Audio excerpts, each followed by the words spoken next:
آج کا ٹاپک ہے جرمنی کا اتحاد یعنی یونیفیکیشن آف جرمنی۔ جرمنی میں سیاسی اتحاد سے پہلے معاشی اتحاد قائم ہوا۔ 1818 سے قبل جرمن کی ہر ریاست تجارت کے سامان پر کسٹم یعنی کہ ٹیکس لگایا کرتی تھی۔ اس کے نتیجے میں تجارت کی ترقی رکی ہوئی تھی اور اس کی وجہ سے سامان بھی کافی مہنگا ہوتا تھا۔ پروشیا نے تجارت کو ترقی دینے اور آمدنی کو بڑھانے کے لیے آزاد تجارت کی شروعات کی۔ اس نے 1833 میں زولبیری نامی ایک تجارتی تنظیم کا آغاز کیا، جس کے ذریعہ آزاد تجارت کو فروغ دینے کی کوشش کی گئی۔ تمام جرمن ریاستیں سوائے آسٹریا کے اس کے ممبر تھیں۔ یہ لوگ اندرونی ٹیکس سے تجارت کو آزاد رکھتے تھے، جس کے نتیجے میں جو ہے چیزیں سستی ہونے لگیں اور ساتھ ہی ساتھ ان کی معاشیات پر بھی ان کا جو ہے پازیٹیو اثر ہوا۔ یہ معاشی طور پر مستحکم ہوتے چلے گئے۔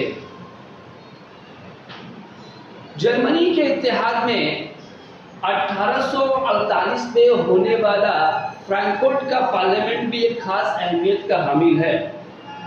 دراصل 1848 میں فرانس میں ہونے والے فروری انقلاب نے جرمنی کے لوگوں کے دلوں میں بھی ایک امید کا سما روشن کر دیا، اور وہ بھی جو ہے اپنے ملک کے اتحاد کے لیے مشتعل ہو گئے، کیونکہ اس سے پہلے جرمنی جو ہے وہ چھوٹی چھوٹی ریاستوں میں بٹا ہوا تھا اور ان پر غیر ملکی طاقتوں نے اپنا سکہ جما رکھا تھا۔ فروری انقلاب کا نتیجہ یہ نکلا کہ میٹرنی کے اثرات ختم ہو گئے، اسے ملک چھوڑ کر بھاگنا پڑا، اور دوسری طرف آسٹریا بھی جو ہے مختلف قسم کی بغاوتوں کو دبانے میں پھنسا ہوا تھا۔ جرمن کے قوم پرستوں کے لیے یہ بہت اچھا موقع تھا، اور اس موقع کی نزاکت سے فائدہ اٹھاتے ہوئے مئی 1848 میں فرینکفرٹ کے مقام پر جرمن ریاستوں کے منتخب نمائندوں کی ایک میٹنگ بلائی گئی۔ اس میٹنگ میں قریباً 586 نمائندے شریک ہوئے۔ یہی میٹنگ فرینکفرٹ پارلیمنٹ کے نام سے تاریخ میں مسرور ہے۔ فرینکفرٹ پارلیمنٹ کے 3 اہم مقاصد تھے: ایک، پروشیا کی رہنمائی میں جرمنی کو متحد کرنا، 2، متحدہ قومی ریاست کے لیے نیا دستور تیار کرنا، اور 3، جرمنی کے عوام کے لیے بنیادی حقوق کا اعلان نامہ تیار کرنا اور اسے نافذ کرنا۔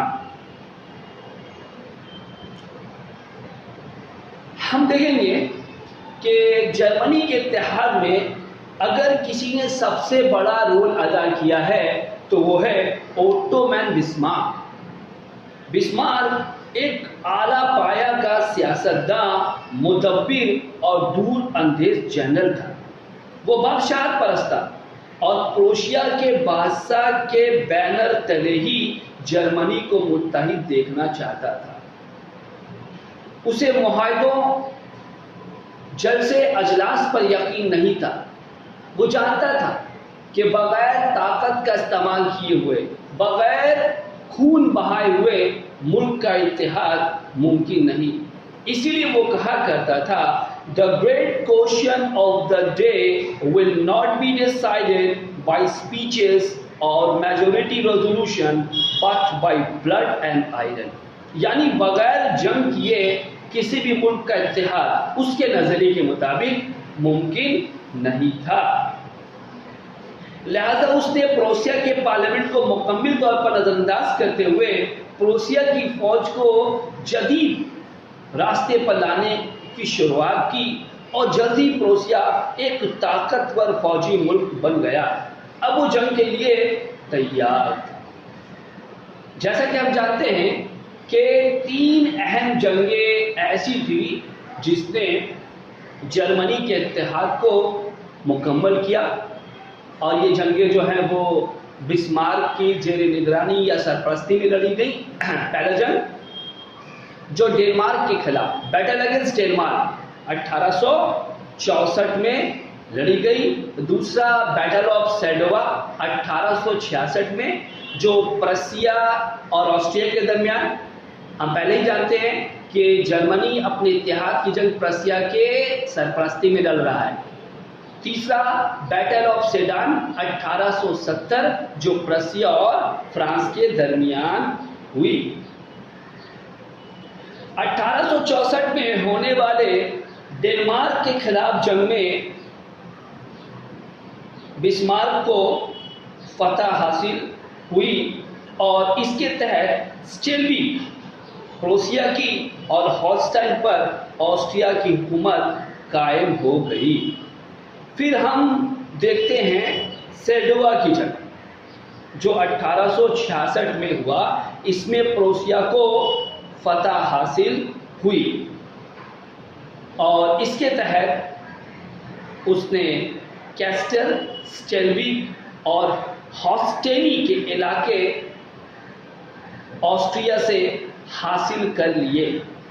फिर तीसरी जंग हम देखते हैं बैटल ऑफ सेडान 1870 में, जो प्रसिया और फ्रांस के दरमियान लड़ी गई। इसमें भी प्रसिया को फतह नसीब हुई। नेपोलियन स्वयं प्रशिया का कैदी बन गया, और इसके मुताबिक फ्रांस को मेज और एल्सेस लोरेन के इलाके प्रोसिया के हवाले करने पड़े, और भारी जंगी जुर्माना भी अदा करना पड़ा। इस तरह शुमाली जर्मनी के साथ जनूबी जर्मनी का इत्तेहाद हो गया। प्रोसिया का बादशाह विलियम मुआहिदा जर्मनी का बादशाह बना, जिसकी तख्तपोशी लुई 14 के अज़ीमुश्शान वासाई के महल में हुई।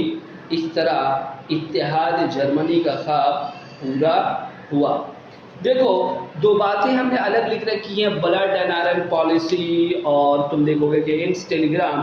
तो ब्लड एंड आयरन पॉलिसी जो थी, ये बिस्मार्क का एक उसूल था, जिसके तहत वो इत्तेहाद पर, रेजोल्यूशनों पर, बड़े बड़े जलसे अजलास को इत्तेहाद के लिए, आज़ादी के लिए काफ़ी नहीं मानता था, बल्कि वो जानता था कि जब तक ताकत का इस्तेमाल, हथियार का इस्तेमाल न किया जाए, जंगों का सहारा न लिया जाए, तब तक मुल्कों का इत्तेहाद मुमकिन नहीं है। उसकी यही पॉलिसी तारीख में ब्लड एंड आयरन पॉलिसी के नाम से जानी जाती है। और एम्स टेलीग्राम एक टेलीग्राम है जो प्रोसिया के बादशाह विलियम ने जो है बिस्मार्क को लिखा था, और तमाम वाक़यात फ्रांस के मुतालिक बताए थे, और बिस्मार्क ने इसका पूरा फ़ायदा उठाया था फ्रांस को नाराज़ करने के लिए, ताकि उसे जंग पर आमादा करे।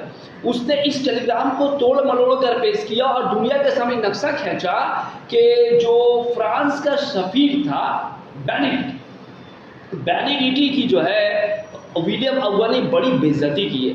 इस बात की खबर जब फ्रांस पर पहुंचती है तो फ्रांस के लोग मुश्तइल हो जाते हैं और फ्रांस जंग पर आमादा हो जाता है। जो हमने आखिरी जंग पढ़ा बैटल ऑफ सेडान, उसी के सिलसिले बाद है, उसके बाद ही ये जंग जो है शुरू होती है और जर्मनी का इत्तेहाद जो है मुकम्मल होता है। ज़ोल्बरिंग, कई बार इससे अलहदा सवाल आता है ज़ोल्बरिंग क्या है, तो ज़ोल्बरिंग को बता ही चुके हैं। यह ताजिरों की एक कस्टम एसोसिएशन थी जिसका क़याम 1833 में प्रोशिया में आया था, और इसने इत्तेहाद जर्मनी में बड़ा अहम रोल अदा किया है। इन तमाम वाक़यात के तहत जो है 1870 में जो है जर्मन इत्तेहाद मुकम्मल हुआ।